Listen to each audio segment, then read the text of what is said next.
Hihihi. Ohayo, konnichiwa, konbanwa minasan. O genki desu ka nya? Hai, apa kabar Mia lovers? Semoga kalian semua sehat selalu ya. Kali ini Mia mau ngerekomendasiin 7 anime yang karakter utamanya itu bisa bertransformasi dan mempunyai kekuatan untuk menjadi demonnya. Tapi bukan kayak Anos Voldigot yang aslinya emang Demon Lord loh ya. Jadi ini tuh manusia biasa yang mempunyai kekuatan untuk menjadi demon. Nah, apa aja animenya? Yuk langsung aja kita ke listnya. Oke, anime yang ketujuh adalah Devil May Cry. Nah, buat anime yang satu ini pasti kalian udah familiar banget deh nya. Soalnya anime ini tuh emang diadaptasi dari game action yang cukup populer yaitu Devil May Cry. Tapi tenang aja, animenya tuh gak kalah seru dari gamenya kok. Bercerita tentang seorang manusia setengah iblis bernama Dante. Nah, jadi si Dante ini tuh punya misi buat ngeratain semua iblis yang dia temuin. Ya, intinya sih anime ini tuh nyeritain tentang petualangan si Dante buat ngejalanin misi ngebunuhin iblis-iblis gitunya. Oh iya, kalau dilihat sekilas kayaknya si Dante ini tuh mirip banget sama Edward dari Full Metal Alchemist ya. Soalnya dia tuh juga pakai jubah merah gitu. Terus nuansa kota di anime ini juga pakai bangunan-bangunan gaya Eropa yang mirip banget sama anime Full Metal Alchemist. Bedanya tuh cuma mungkin di storyline-nya aja sih. Kalau si Edward berburu homunculus, nah si Dante ini berburu iblis yang keluar dari gerbang nerakanya. Wah, penasaran kan sama kelanjutan kisahnya si Dante ini? Kuy, gaskan nonton animenya!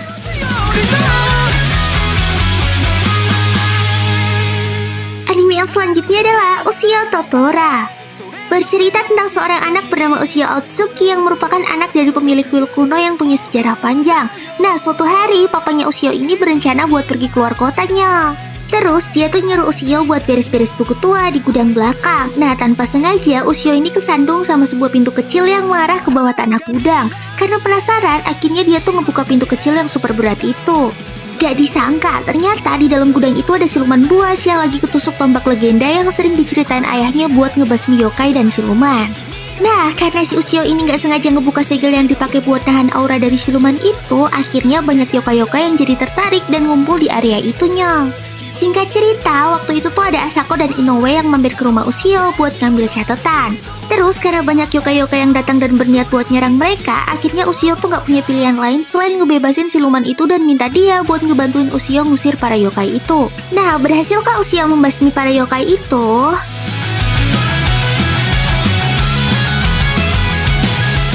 Anime yang selanjutnya adalah Claymore.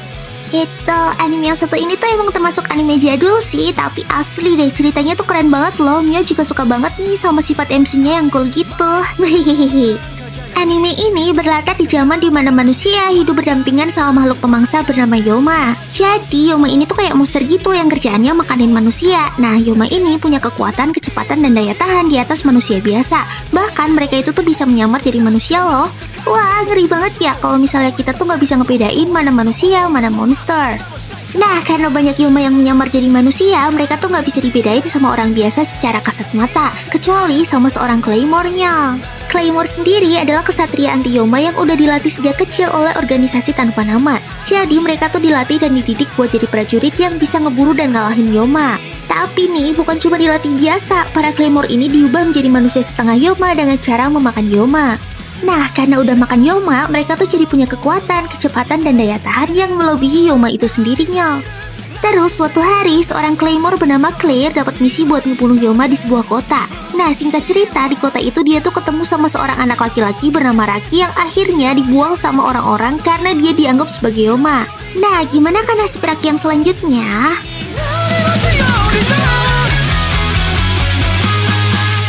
Anime yang keempat adalah Kotetsujo no Kabaneri. Nah, buat yang suka anime survival bertema post-apokalips kayak Attack on Titan, cocok banget deh ya buat nonton anime yang satu ini. Ceritanya berlatar di dunia yang berada di tengah-tengah revolusi industri. Terus tiba-tiba muncul sekelompok raksasa kayak zombie yang susah banget buat dibunuh. Mereka tuh hanya bisa dibunuh dengan cara menusuk jantungnya yang keras dan dilapisi besi. Parahnya lagi, mereka tuh bisa menginfeksi manusia dengan cara menggigitnya dan merubah mereka jadi zombie agresif yang disebut kabane. Akhirnya, demi bertahan hidup, para manusia membangun stasiun buat berlindung dari kabane-kabane ini. Nah, terus buat transportasi makanan sama barang-barang, mereka tuh ngandelin lokomotif uap yang disebut Hayajiro. Suatu hari, seorang mekanik bernama Ikoma berhasil nyiptain senjata buat ngalahin Kabane-nya.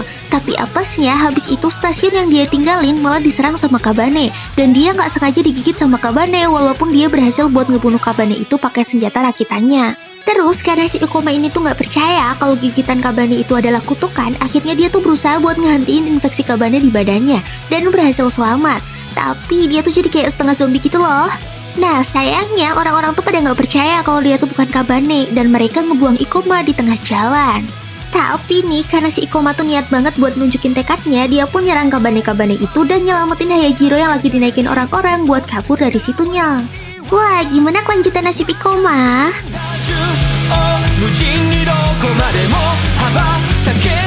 Nah, anime yang ketiga adalah Haken Den Touhou Haken Ibon. Anime ini bercerita tentang seorang anak bernama Shino yang selamat dari desa yang